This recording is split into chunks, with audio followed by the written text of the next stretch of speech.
آج 3 سال ہونے والے ہیں پاکستان تحریک انصاف اور عمران خان کے اوپر جاری شدہ کریک ڈاؤن کو، لیکن ان 3 سالوں میں ہر گزرتے ہوئے دن کے ساتھ عمران خان کی پاپولیرٹی بڑھی ہے، اور عمران خان آج پاپولیرٹی کے جس مقام پہ ہے، یہ میں آپ کو بریکنگ نیوز دے رہا ہوں کہ آج سے 6 مہینے کے بعد عمران خان اس سے ڈبل پاپولیرٹی کے مقام پہ ہوگا۔ اس کی 2 وجوہات ہیں۔ ایک وجہ موجودہ حکومت کی کمزور اور ناقص پالیسیز ہیں، اور ان کا جو لالچ تھا اقتدار حاصل کرنے کا، جس نے ان کو پچھلے بھی 16 مہینے میں ذلیل کروایا اور مروایا، جس طرح رانا ثناء اللہ صاحب نے کہا کہ جی 16 مہینے ہم نے اقتدار نہیں لینا چاہیے تھا، ہم نے لے کے بڑی قربانی دی، لیکن ظاہر سی بات ہے قربانی کیا دی، لالچ تھا، لالچ کے طور پہ آپ نے لے لیا، اور پھر اس کا جو نتیجہ نکلا وہ آپ سب کے سامنے ہے۔ عمران خان کو نقصان نہیں ہوگا، آنے والے دنوں میں فائدہ ہی ہونے والا ہے، اور یہی وجہ ہے کہ آپ یہ دیکھ لیں کہ علی امین گنڈا پور کی جو باڈی لینگویج ہے وہ ہر گزرتے ہوئے دن کے ساتھ پازیٹیو ہوتی جا رہی ہے، اگریسو ہوتی جا رہی ہے۔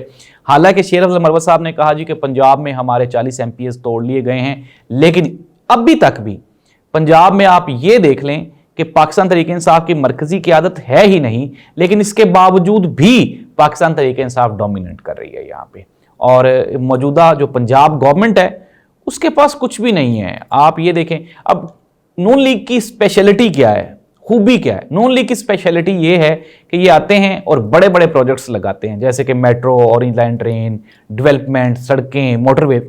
اب جو کہ عمران خان کے دور میں بزدار گورنمنٹ میں پنجاب نے اتنا ڈیولپمنٹ فنڈ اکٹھا کر لیا تھا، بچا لیا تھا، روک لیا تھا کہ پنجاب پہلی مرتبہ خود کفیل ہوا تھا۔ میں نے پچھلے پروگرام میں بھی شاید آپ کو بتایا کہ محسن نقوی صاحب آئے، انہوں نے آتے ہی وہ سارے کا سارا فنڈ خرچ کر دیا ہے۔ اب ڈیولپمنٹ تو کر نہیں سکتی پاکستان مسلم لیگ نون، ان کے پاس یہ تو کوئی مارجن ہی نہیں رہا، جتنے بھی کام تھے وہ سارے محسن نقوی صاحب کروا گئے ہیں۔ اب اس کے بعد باری آ جاتی ہے کہ جی اب نون لیگ کیا کرے گی، محترمہ مریم نواز صاحبہ کیا کریں گی؟ اب یا تو پھر وہی ہے جس طرح سے ہر روز وہ ٹک ٹاک کی ویڈیوز اور ڈیجیٹل سوشل میڈیا پہ وہ ویڈیوز بنانے کا ایک پروجیکٹ ہے، ایک تو وہ چل رہا ہے۔ اب اس کے بعد انہوں نے اعلان کر دیا جی کہ جو انڈر گراؤنڈ ٹرین چلائیں گے 3 شہروں میں، تو ظاہر سی بات ہے جو قرض ہمیں ملے گا IMF سے، ہم کیا کریں گے، ہم اس کی ٹرین بنا لیں گے، اور ٹرین بنانے کے بعد پھر وہ ڈیفیسٹ میں جائے گی، گھاٹے میں جائے گی، خسارے میں جائے گی، اور پھر وہ جو قرض ہوگا اس کو اتارنے کے لیے ہمیں نیا قرض لینا پڑے گا۔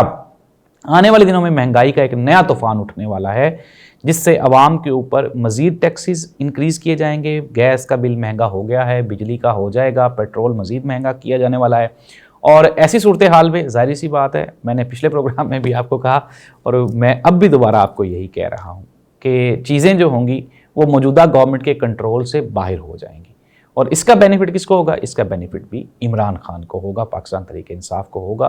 اپوزیشن اس وقت ظاہر سی بات ہے جتنا مرضی آپ کہہ لیں، جتنا مرضی ٹیکنیکلی آپ ناک آؤٹ کرنے کی کوشش کریں، لیکن عمران خان سپر ہٹ ہے۔ ہم بات کر رہے تھے، جس طرح میں نے پہلے PTI کے کچھ لوگ گئے اور انہوں نے عمران خان کو کہا کہ آپ مصالحت کر لیں، کچھ تھوڑا سا نرمی والی پالیسی اپنائیں، شاید ہو سکتا ہے کہ ہماری اسٹیبلشمنٹ کے ساتھ ہو جائے، جس پہ عمران خان شدید ناراض ہوئے۔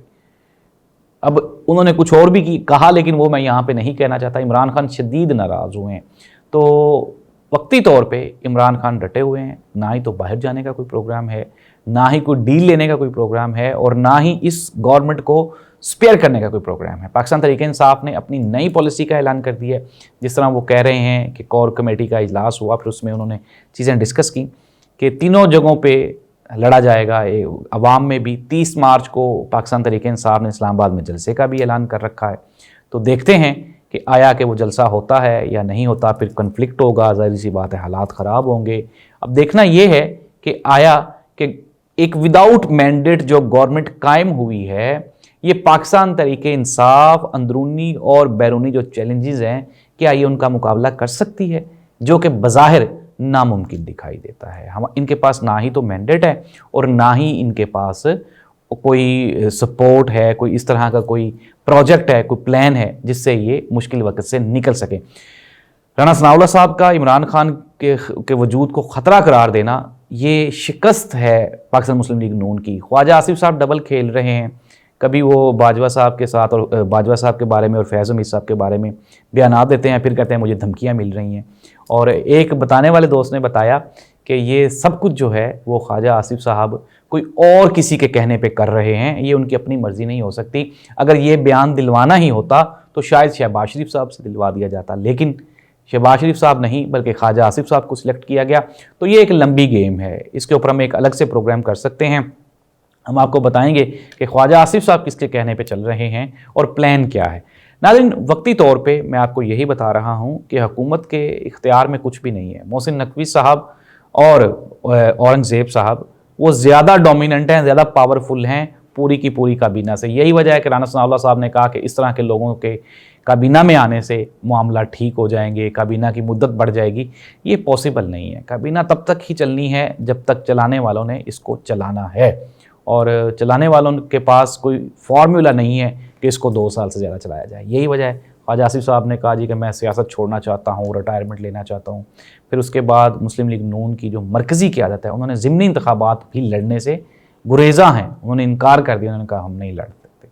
تو یہ تھا آج کا پروگرام۔ اللہ تعالیٰ اس ملک کا حامی و ناصر ہو۔ ہماری کوشش ہوتی ہے کہ ہم آپ تک خبریں پہنچائیں، تجزیہ انالیسز یہ آپ نے خود کر لینا ہے۔ اللہ اس ملک کا حامی و ناصر ہو۔ اللہ حافظ۔